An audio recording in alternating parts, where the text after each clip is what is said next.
Nous avons en ce moment un Mistral qui est à 10 km/h en moyenne, avec des rafales à 20 km/h, mais qui devrait se renforcer dans la prochaine demi-heure, la prochaine heure.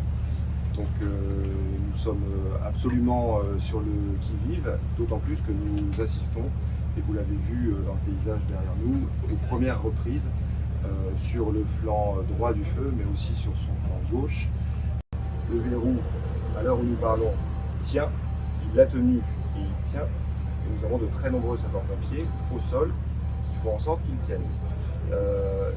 Les moyens aériens sont concentrés sur cette stratégie, ce qui n'empêche pas qu'en cas de reprise importante à proximité des villages, à proximité de points sensibles, ils puissent bien sûr être déroutés pour effectuer des largages là où c'est le plus nécessaire.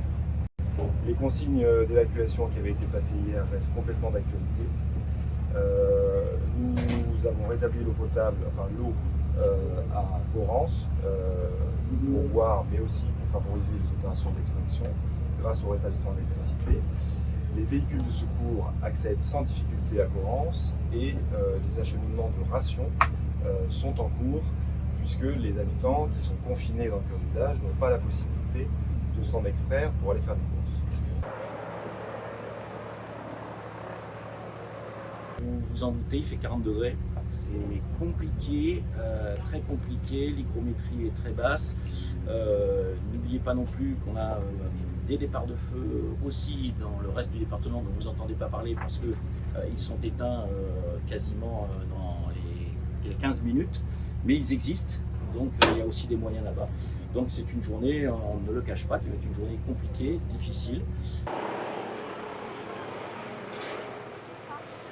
Il y a une partie de sinistre qu'on surveille où les lisières ont été traitées et il y a une autre partie du sinistre où les lisières sont encore vraiment très actives, c'est-à-dire que les sapeurs-pompiers luttent contre les flammes. D'autres sapeurs-pompiers sont en train de s'occuper du noyage, de tout ce travail de forestage un petit peu compliqué. Il faut tirer des kilomètres et des kilomètres de tuyaux pour aller chercher ces fameuses souches qui sont encore en train de brûler, ces fameux troncs d'arbres. Et par contre, on a toute une autre partie de pompiers qui sont positionnés sur le bord des routes de manière à attendre le feu et à le stopper pour éviter qu'il ne franchisse les routes.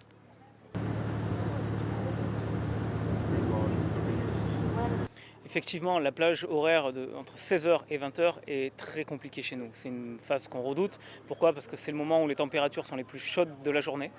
Toute la terre a emmagasiné cette chaleur, les végétaux sont extrêmement desséchés. L'hydrométrie, c'est également sur cette plage 16h-20h le moment où elle est la plus basse. Et enfin, surtout, le vent. Le vent est très présent entre 16h et 20h et c'est là que ça peut vraiment donner une connotation très compliquée à nos départs de feu qu'on pourrait avoir.